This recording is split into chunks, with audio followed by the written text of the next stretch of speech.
Bismillahirrahmanirrahim. Alhamdulillahi rabbil alamin. Wassalatu wassalamu ala asyrafil anbiya'i wal mursalin wa ala alihi wa sahbihi ajma'in, amma ba'du.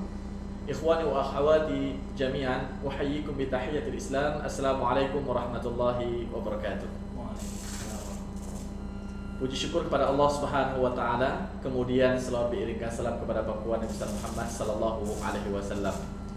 Pemirsa Arabic On Air yang Allah muliakan, alhamdulillah pada kesempatan yang berbahagia ini kita bisa berjumpa kembali pada acara Arabic On Air. Tentunya pada kesempatan yang berbahagia ini kita ditemani oleh Al-Ustadz Heru, di mana beliau selaku pimpinan HSI. Ahlan wa sahlan ya Ustadz.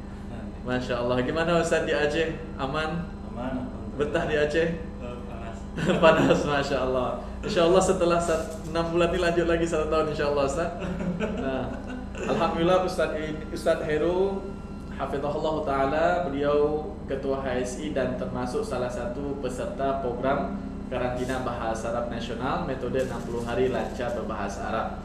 Nah teman-teman yang Allah muliakan, tentunya Ustadz Heru ini punya banyak sekali kesibukannya yang sangat luar biasa, tetapi kegiatan-kegiatan yang beliau jalani selama ini beliau tinggalkan, termasuk meninggalkan kampung halamannya, berangkat ke Aceh untuk bisa belajar bahasa Arab di Darul Arabiyah. Nah berangkatnya pun tidak sendirian, beliau bersama istrinya juga berangkat ke Aceh. Nah menarik pada kesempatan yang berbahagia ini untuk kita bisa bincang-bincang dengan beliau, kita ambil pengalaman. Beliau sudah berumur juga, tapi semangatnya semangat anak muda Ustaz ya. Tapi Masya Allah lah, banyak hal yang bisa kita pelajari dari beliau. Mungkin sebelumnya Ustaz memperkenalkan diri terlebih dahulu dan juga bisa menceritakan kepada pemirsa bagaimana bisa bertemu dengan Darul Arabiyah dan bisa belajar. Nah, silakan Ustaz. Ya. Bismillah, alhamdulillah, wassalatu wassalamu ala rasulillah wa ala alihi wa man wala, amma ba'd. Sebelumnya perkenalan dulu ya. Iya. Nama lengkap saya Herul Nur Ihsan. Teman-teman di HSI manggil saya Ihsan. Teman-teman dulu teman-teman di kampus juga demikian. Teman-teman di Solo banyak kan. Kalau orang tua saya gitu, ibu manggilnya Heru karena yang kasih nama Heru ibu. Masya Allah.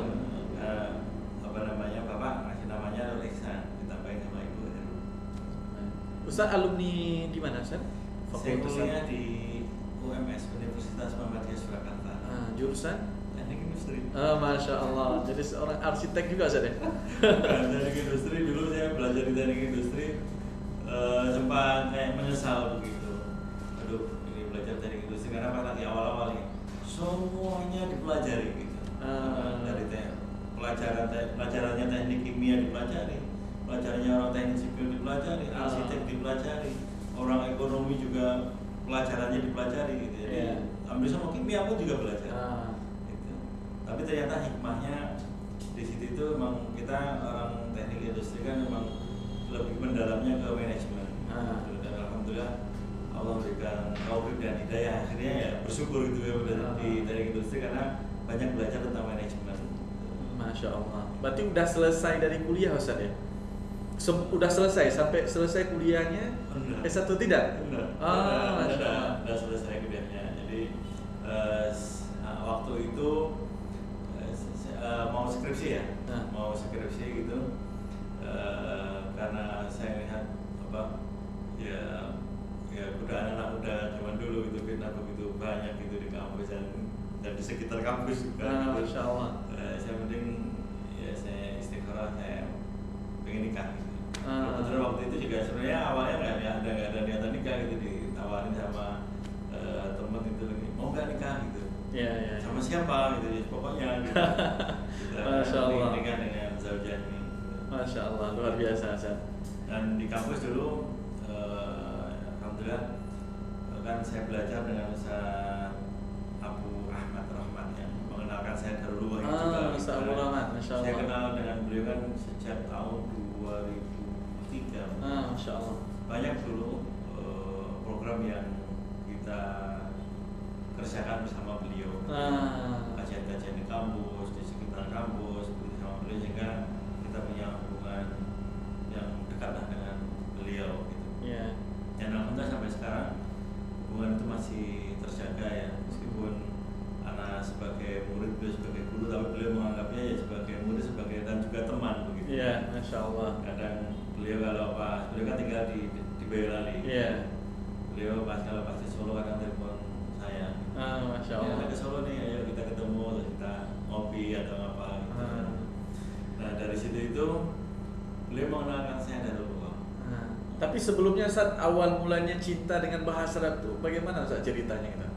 Saya belajar bahasa Arab dari tahun 2001 kalau 2002. 2002 sudah mulai belajar bahasa Arab berarti. Iya. Sudah berapa tahun itu? Iya, waktu itu saya lagi senang-senangnya belajar waktu itu. Masya Allah. Saya kuliah di Solo.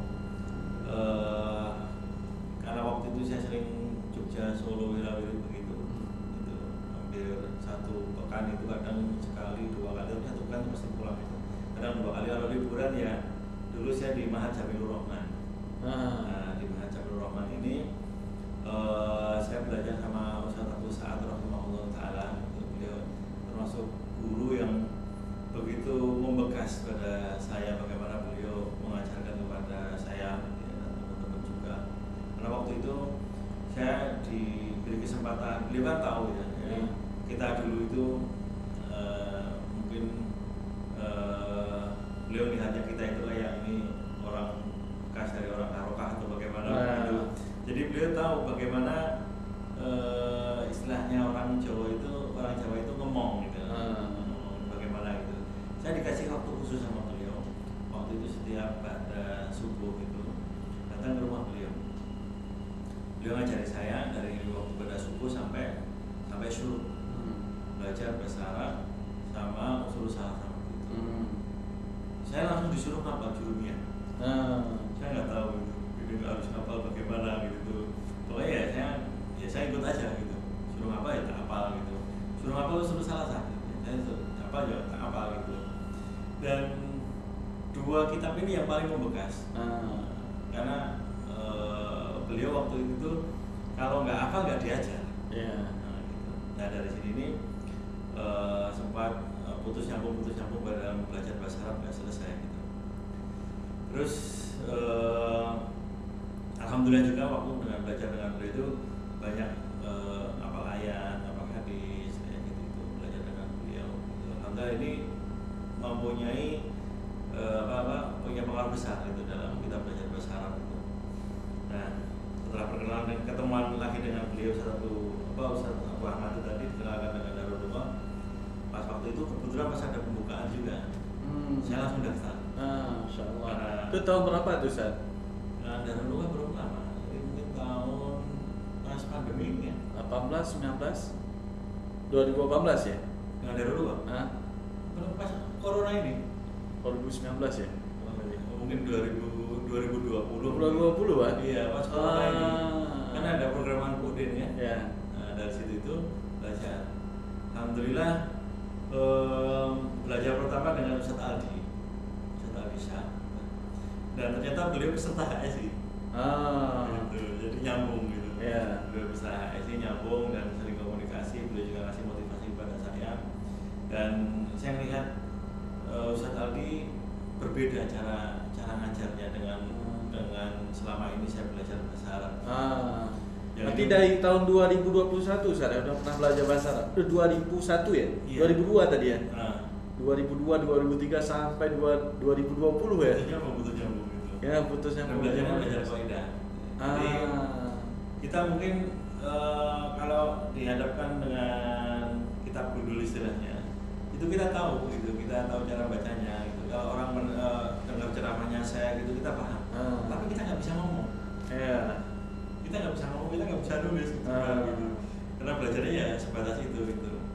Alhamdulillah dengan setelah ketemu dengan Darulullah ini dan belajar bersama Ustaz Aldi, mulai belajar nih bagaimana kita bicara gitu dalam bahasa Arab. Karena Ustaz Aldi dari awal sampai akhir semuanya bahasa Arab semua gitu. Masya Allah. Tapi Masya Allah, alhamdulillah meskipun demikian gitu, karena waktu itu juga ada teman-teman yang mereka baru belajar juga, teman-teman bisa mengikuti.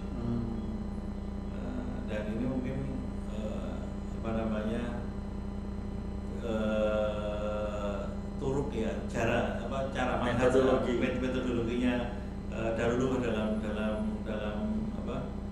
mengajarkan bahasa Arab, dalam mengajarkan bahasa Arab itu mungkin ini yang saya tahu berbeda dengan yang lain. Meskipun disampaikan dalam bahasa Arab semua, tapi alhamdulillah kami yang waktu itu belajar jarak jauh pun juga bisa paham. Nah dari situ itu kemudian saya teruskan belajar kitab Kitab yang kedua. Ya itu saya pengen meneruskan yang ketiga, tapi kok nggak buka-buka, nggak ada temannya gitu, lama banget gitu. Level yang kedua dengan siapa, Ustaz? Dengan Senadi juga. Ustaz Ali juga, Masya Allah. Waktu itu cuma berapa orang ya? 8 orang atau nggak 7 orang gitu. Masya Allah. Dan ini yang saya salut juga gitu. Kita mulai jam 8 gitu. Berapapun orangnya, 2 orang, 3 orang gitu, yang adu ya dimulai gitu. Itu yang saya salut gitu, yang itu mendorong kita itu untuk disiplin waktu gitu. Iya. Jadi saya pas misalnya saya lagi dari Jogja atau pas lagi perjalanan, waktu itu saya kadang sering di jalan gitu ya. Harus kemana-kemana gitu itu. Ya harus join.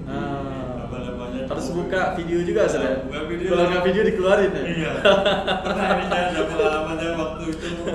Saya waktu itu lagi capek banget itu. Saya belum tahu aturan itu. Masya Allah. Nah saya nyimak, ketiduran, dipanggil sama Ustaz Abdi, tiba-tiba saya suaranya kok hilang. Ternyata saya sudah dikeluarkan Masya Allah. dari room gitu. Jadi itu jadi pelajaran bagi saya. Saya nggak bisa masuk lagi. Gitu. Iya. Ya udahlah, gitu. Udah putus asa gitu. Iya. Berarti besoknya lanjut lagi. Bisa lanjut lagi gitu ya. Itu jadi pelajaran gitu. Sama juga di HSI gitu. Orang nggak serius belajar jadi keluarin. Oh iya. Gitu. Itu menjadi memberikan efek gitu kan. Kita di HSI orang nggak serius belajar, nilainya rasid juga ya dikeluarkan. Masya Allah. Itu menjadi memotivasi teman-teman untuk belajar lebih serius. Dan juga melatih kedisiplinan, Ustaz ya. Iya, nah, gitu. Alhamdulillah dari situ itu saya sering tanya-tanya itu untuk program-program yang lain gitu. Saya sebenarnya pengen ikut karantina bahasa Arab itu udah lama. Iya. Udah mungkin waktu itu di Medan gagal gitu. Terus di Medan menyelenggarakan 2 kali ya waktu itu ya. Itu gagal terus gitu. Masya Allah. Karena waktu itu saya kan pengen ngajak teman. Saya ngajak teman. Itu lagi parah-parahnya corona, Ustaz ya? Iya, pada takut gitu. Pada takut, mereka nggak mau gitu. Terus ada yang berat gitu. Aduh ini gimana? Saya nggak mungkin belajar. Kalau sendiri kan, maksud saya kalau saya ngajak orang itu nanti kita bisa sharing bareng gitu maksud saya gitu. Alhamdulillah waktu itu di Ustaz saya pernah tanya gimana kalau diselenggarakan di Aceh, insya Allah saya tetap datang kalau di Aceh. Masya Allah. Jadi nggak ada masalah, mau tempat dimanapun insya Allah nggak ada masalah. Masya Allah. Nah, saya sambil nyari teman, terus waktu itu ada pembukaan belajar bahasa Arab, dan alhamdulillah di HSI juga ada program belajar bahasa Arab. Siapa yang nilainya mumtaz nanti tak ajak ke Aceh gitu. Itu free, Ustaz berarti? Iya free. Biayanya dibiayai oleh Yayasan HSI. Iya semuanya. Karena mereka termasuk tulab yang mumtazun. Masya Allah.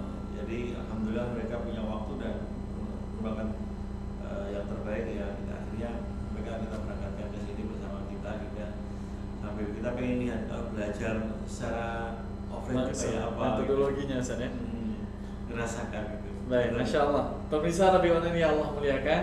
Sekilas beliau telah menceritakan pengalaman beliau belajar online ya. Ya, tentunya ini tidak kalah menariknya. Kita dengarkan nanti bagaimana pengalaman belajar offline juga. Nah, kira-kira Ustaz bagaimana Ustaz sampai di Aceh, kemudian kita belajar offline nih kan? Nah, tentunya apakah Ustaz melihat ada perbedaan ketika belajar di online sama di offline? Kemudian dari durasi juga. Kalau dulunya Ustaz belajar sekitar 3 jam bahkan sampai 4 jam. Nah, sekarang belajarnya sampai 10 jam lah bisa dikatakan kurang lebih. Mungkin Ustaz bisa menceritakan sedikit bagaimana pengalamannya. Tentunya Ustaz sebelumnya bagaimana Ustaz keputusan Ustaz juga meninggalkan keluarga nih, berat nggak sama istri sama keluarga juga nih? Jadi saya berangkat sendiri dulu waktu itu. Berangkat sendiri gitu. Di sini lihat bagaimana keadaannya di sini gitu. Kira-kira kalau nanti ngajak keluarga memungkinkan apa tidak gitu. Terus setelah di sini kira-kira hampir 20 hari gitu. Hampir 20 hari saya ngajak istri saya, alhamdulillah ada waktu itu untuk bisa jemput istri saya, terus akhirnya tinggal di sini gitu. Memang sangat berbeda sekali belajarnya gitu. Belajar online sama offline Ustaz ya? Berbeda sekali. Nah, gimana Ustaz? Mungkin bisa diceritakan kepada penonton bagaimana pengalaman Ustaz belajar offline ya, karantina dalam durasi 10 jam kurang lebih. Mohon maaf Ustaz, umurnya sudah berapa Ustaz? Saya 42. 42 ya? Iya. Gimana Ustaz mengkondisikan itu semua ya? Iya. Dengan sebelumnya saya pesan dulu dengan teman-teman yang ada di HSI gitu. Banyak pekerjaan saya delegasikan dulu ke teman-teman gitu, bahwa ada beberapa hal yang memang itu harus dengan saya, ya saya minta waktu Darulullah waktu itu ke Ustaz Yusri waktu itu sebagai yang ngajar saya pertama gitu, bahwa saya di HSI ada kesibukan yang di situ tidak bisa ketinggalan, terus kemudian ada hal-hal tanggung jawab yang tidak bisa tak alihkan ke orang lain. Saya minta izin untuk bawa HP, sama bawa tabletnya untuk meeting dan yang lainnya gitu. Karena banyak hal yang di situ ketika ada keputusan-keputusan atau ada rapat yang di situ harus ada saya untuk memutuskannya gitu. Tapi banyak hal yang sudah saya delegasikan gitu. Jadi kita belajar sehari 10 jam itu ya agak tenang gitu. Pertama saya datang ke sini gitu itu 2 hari atau 3 hari saya pusing kayak kepala. Itu kepala pusing gitu, karena kan daripada subuh langsung ya. Masya Allah. Daripada subuh langsung belajar gitu. Langsung belajar selama 1 jam. Kemudian istirahat selama 1 jam. 1 jam ini untuk makan, untuk minum, untuk mandi dan yang lainnya gitu. Udah seperti tentara aja Ustaz ya. Masya Allah. Terus lanjut lagi selama 2 jam. 1 jam, 2 jam. Sampai jam 10. Sampai jam 10. Jam 8 sampai jam 10. Jam 10 kadang bisa berikan istirahat seberapa jam, kadang setengah jam. Kalau yang si buku 1 sama buku 2 dikasih istirahat selama setengah jam. Yang buku 3 ini sama satu disiplin banget gitu. Masya Allah. Jadi kasih waktu setengah jam ya, buku 1 dan buku 2 gitu. Jadi agak longgar. Kadang waktu itu kita gunakan untuk istirahat gitu. Kadang bisa tidur walaupun sebentar gitu. Kemudian lanjut lagi selama 1 jam. Kemudian nanti berhenti untuk persiapan sholat zuhur. Terus kemudian istirahat juga gitu. Setelah sampai jam 2 ya, jam setengah 12 sampai jam 2 istirahat, jam 2 belajar lagi sampai jam 4. Masya Allah. Sampai jam 4 gitu. Habis asar, karena asar di sini jam 4 gitu. Habis asar, karena jam setengah 5 gitu. Terus saya olahraga. Olahraga sama teman-teman. Waktu pertama ya bisa ya lari-lari sekitar asrama aja. Alhamdulillah ada fasilitas olahraga pingpong gitu. Alhamdulillah juga sangat membantu sekali untuk menghilangkan penat seharian. Terus habis itu sampai Isya ya, waktu kita berangkat olahraga, mandi dan yang lainnya untuk baca Quran gitu. Alhamdulillah juga sempat bisa nambah hafalan juga di sini gitu. Hafalan Quran gitu. Jadi Ustaz, dengan durasi yang cukup padat ini bisa dikatakan Ustaz baru melihat pertama kali sistem seperti ini, orang belajar setelah sholat subuh langsung baca bahasa Arab sampai jam 10 malam. Iya. Ataupun Ustaz pernah melihat sebelumnya belum pernah sistem seperti ini. Sistem yang seperti kita belajar kalau kita di daurah aja gitu. Jadi misalnya daurah kita bersama misalnya Dr. Abdul Rahman, Hafizahullah Ta'ala, atau dulu waktu kita masih mahasiswa menyelenggarakan daurah syariah gitu ya, seperti itu. Pada subuh sampai malam gitu. Jadi secara metode mungkin kita udah pernah ngejalanin, tapi pelajarannya kan berbeda. Iya. Pelajarannya berbeda gitu. Jadi waktu itu ya penyesuaian dulu sampai 3 hari saya pusing gitu tuh. Masya Allah. Pusing gitu ya. Alhamdulillah. Itu pusing kenapa Ustaz? Karena terkejut batinnya belajar 10 jam atau kenapa? Penyesuaian waktu istirahat. Penyesuaian waktu istirahat dan juga waktu kita dengan di Solo berbeda. Iya. Waktu Tapi sholatnya. waktu istirahat yang utama gitu. Karena selama 3 hari kan saya harus menyesuaikan dulu gitu. Ya walaupun saya kan kalau di rumah itu tidur itu ya kadang cuma 3 jam, 4 jam, 5 jam itu ya paling lama 6 jam ya. Itu pun dibagi gitu kan. Malam itu saya tidur 2 jam 3 jam gitu. Terus kemudian kadang karena rapat dengan teman-teman di HS itu kan karena sampai malam gitu. Gitu. Terus kemudian nanti ditambah tidur lagi itu siang gitu. Nah di sini kan nggak seperti itu, harus menyesuaikan lagi gitu. Masya Allah. Gitu. Harus menyesuaikan lagi. Terus, Baik, teman-teman dari HSI sendiri bagaimana Ustaz? Itu mereka terkejut dengan sistem ini karena belajarnya selesai subuh sampai jam 10 malam. Ini gimana sampai ada curhat-curhat ya, orang ini? Pas pertama sih ada yang hampir nangis mungkin.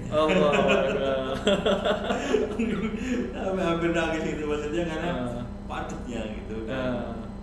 Karena hari pertama, hari kedua dan mereka mungkin baru pertama kali melihat. Karena kalau saya kan alhamdulillah udah ngeliat dulu dan udah dapet ceritanya, jadi nggak kaget ya. Mereka kan kaget gitu, benar-benar kaget gitu. Tapi sebelumnya sebelum mereka kesini nggak diceritakan terlebih dahulu bagaimana sistem pembelajaran di Darullah? Ya saya ceritakan.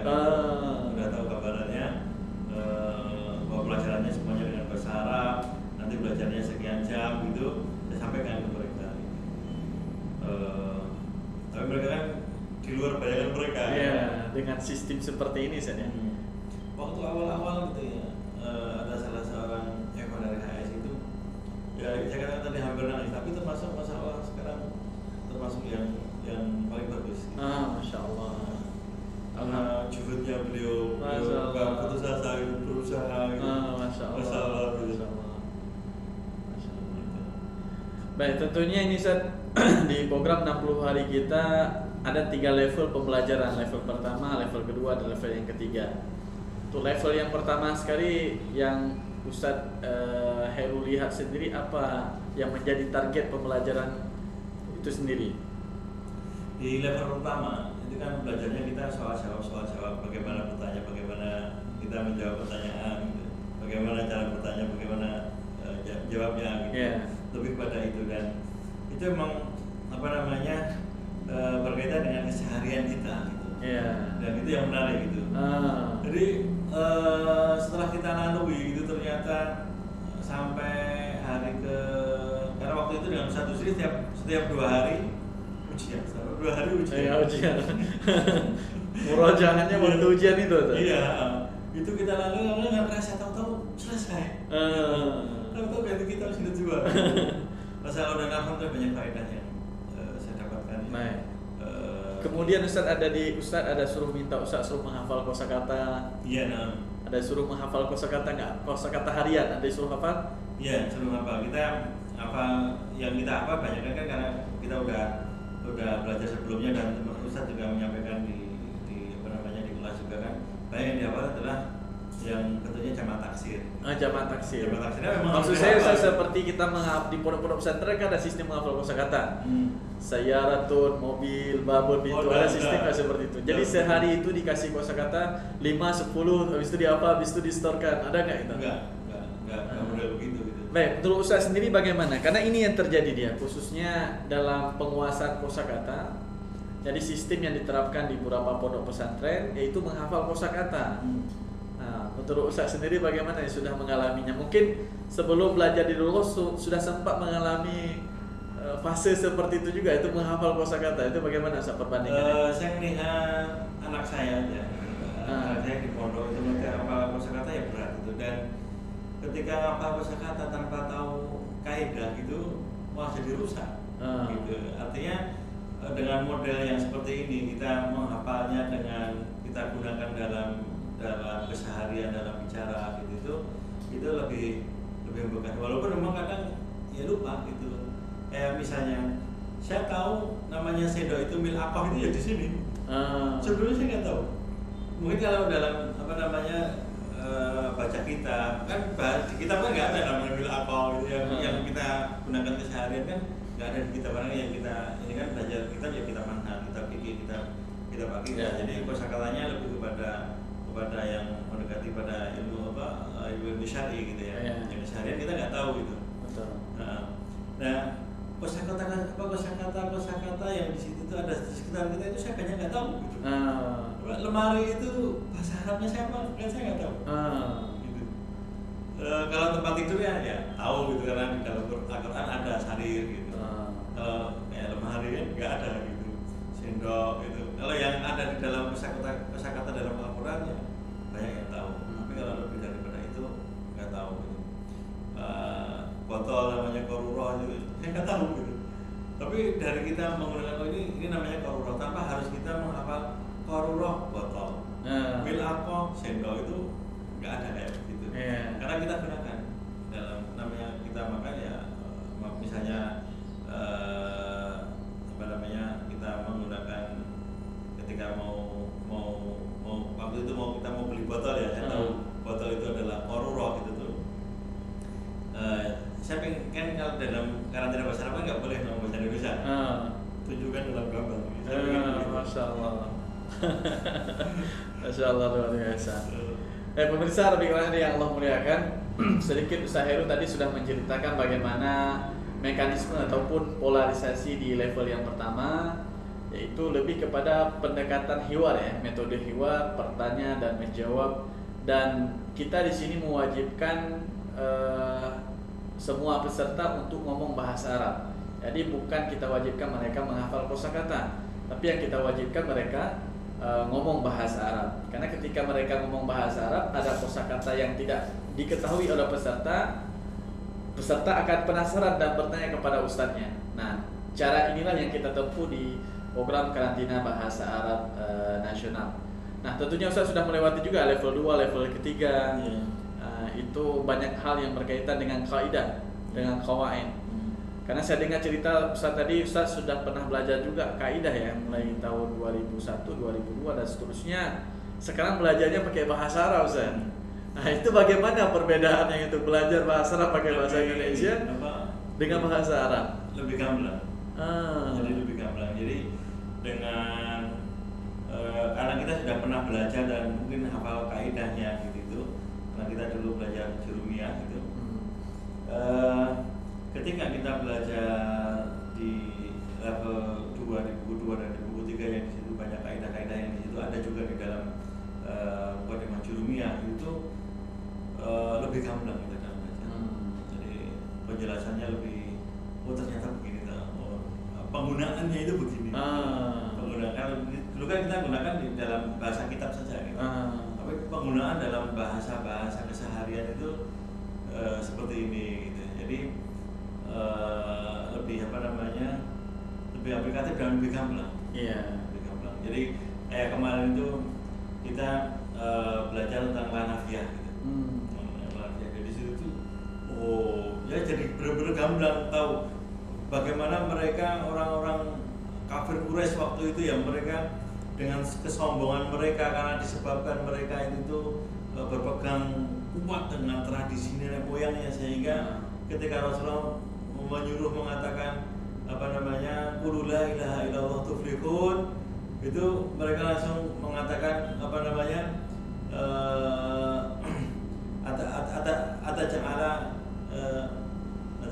ja'ala ilahan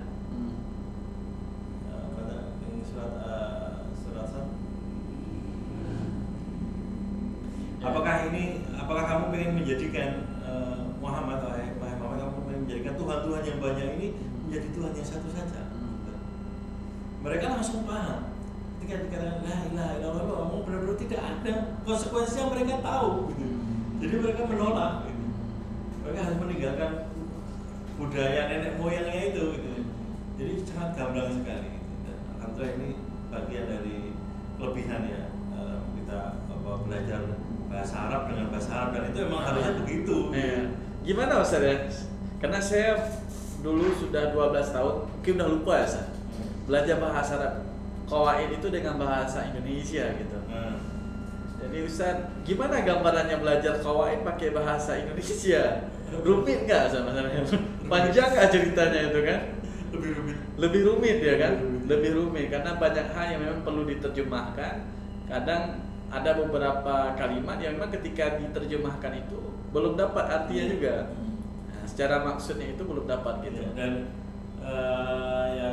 ya dengan para mudaris ini di Darul Lughah ini. Jadi mereka benar-benar menguasai materi gitu dalam menjelaskan, sangat gamblang sekali gitu, sangat jelas sekali, sehingga ketika menjelaskan kaidah dengan bahasa Arab, dengan mereka menjelaskannya semuanya dalam bahasa Arab, memang ketika kita dalam menemui kesulitan, beliau menjelaskannya juga dengan bahasa Arab.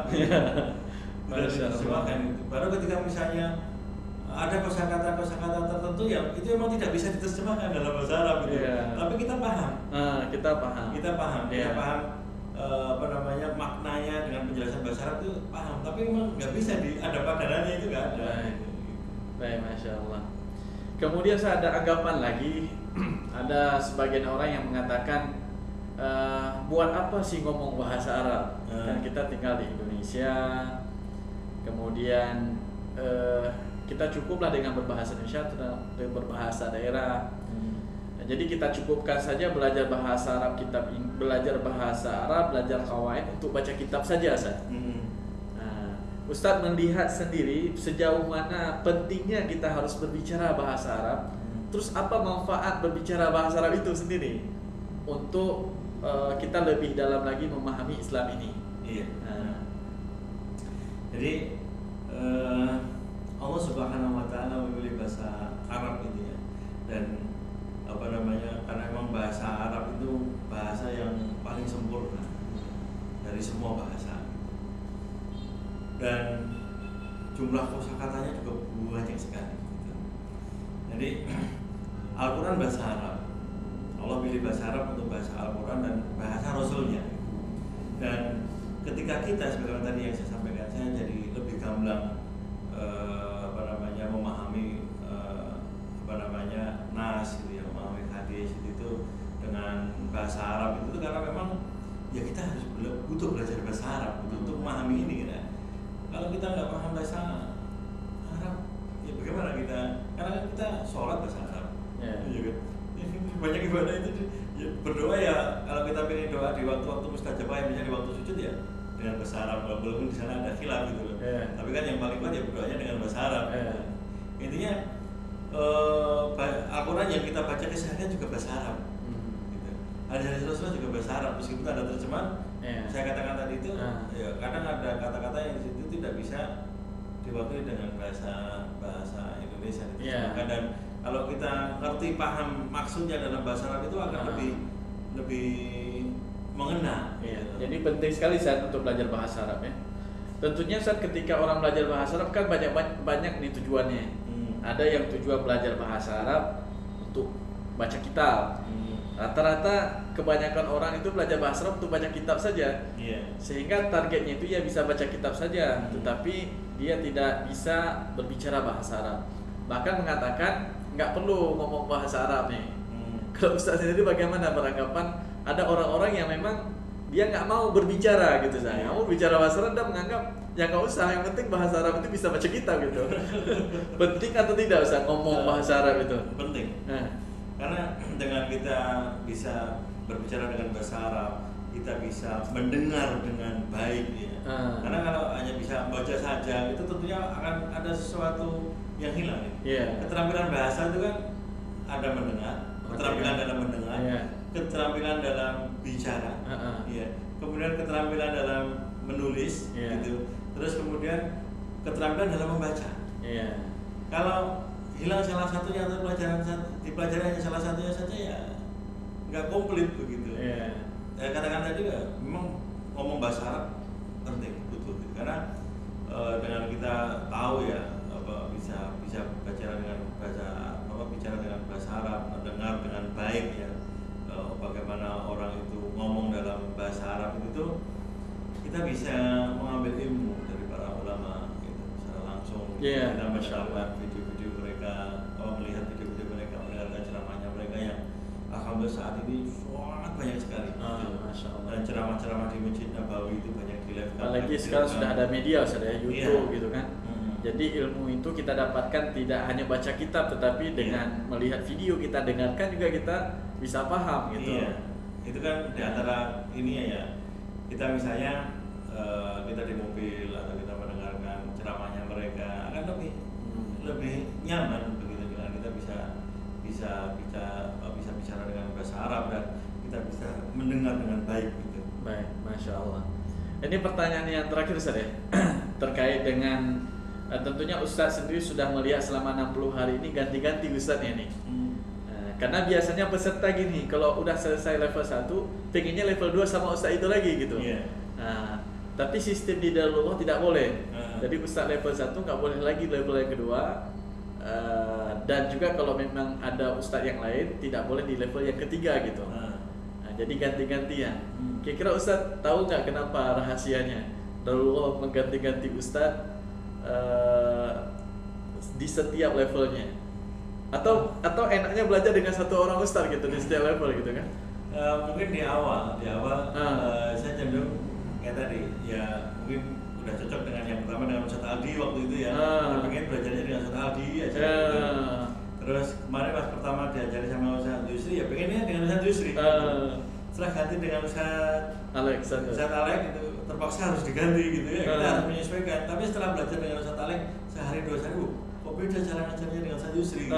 Memang setiap level harus berbeda kali ya. Gaya Ustaznya juga berbeda. Gaya juga berbeda dan materinya kan berbeda.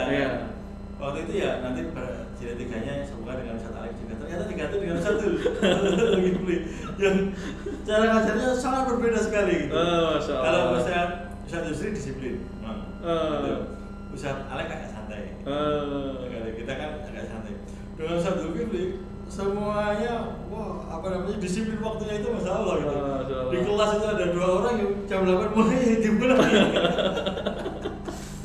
Jadi pun 2 orang gitu. Iya, masya Allah. Jadi alhamdulillah diajarkan disiplin dengan Ustaz Alex ya nyantai gitu. Tapi meskipun begitu ya kita bisa paham. Iya, masya Allah. Bisa lebih rileks Ustaz ya. Rileks ya. Mungkin ini sebagai mukadimah untuk level yang ketiga. Level yang ketiga kali ya. Gitu. Karena sangat berbeda sekali. Iya.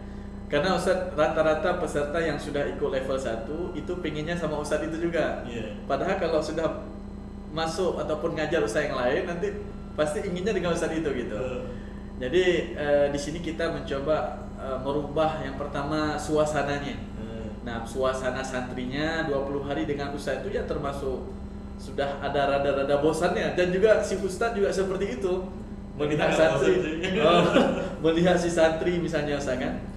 Kemudian selanjutnya yang kita inginkan di sini adalah kerinduan kepada Ustaz sebelumnya. Jadi kalau dibuat ganti-ganti Ustaz seperti itu, tetapi tentunya kualitas Ustaz harus terjaga. Ustaz pertama harus baik. Ustaz yang kedua harus lebih baik lagi daripada yang pertama. Ustaz yang ketiga harus lebih baik lagi dari Ustaz pertama dan Ustaz yang kedua. Nah, ketika kita coba dengan ganti-ganti Ustaz seperti ini dengan menaikkan kualitas ataupun grade mereka dalam pengajaran bahasa Arab, jadi suasana kelas berbeda gitu. Ketika masuk Ustaz ini udah ada suasana baru dan semangat baru gitu. Karena kalau satu Ustaz mengajar dia 40 hari bahkan 60 hari itu udah kehilangan idenya Ustaz. Mungkin ini juga bisa diterapkan nantinya di program-program HSI. Mungkin gitu aja Ustaz pertemuan kita. Mungkin di lain waktu nanti kita akan coba bincang-bincang lagi terkait dengan program-program ataupun kegiatan-kegiatan ataupun pengalaman Ustadz dalam belajar bahasa Arab di Darullah Al-Arabiyah. Baik pemirsa yang Allah muliakan, menarik sekali pembahasan kita di sore yang berbahagia ini terkait bincang-bincang kita dengan Ustadz Heru Hafizahullah Ta'ala terkait pengalaman beliau belajar bahasa Arab. Tentunya beliau sudah bertahun-tahun juga belajar bahasa Arab, tapi alhamdulillah mendapatkan pengalaman baru tentunya belajar bahasa Arab di Darullah, khususnya mengikuti program 60 hari belajar berbahasa Arab. Terima kasih banyak Ustaz Heru. Barakallahu fikum. Mudah-mudahan kita bisa berjumpa lagi di episode selanjutnya. Barakallahu fikum.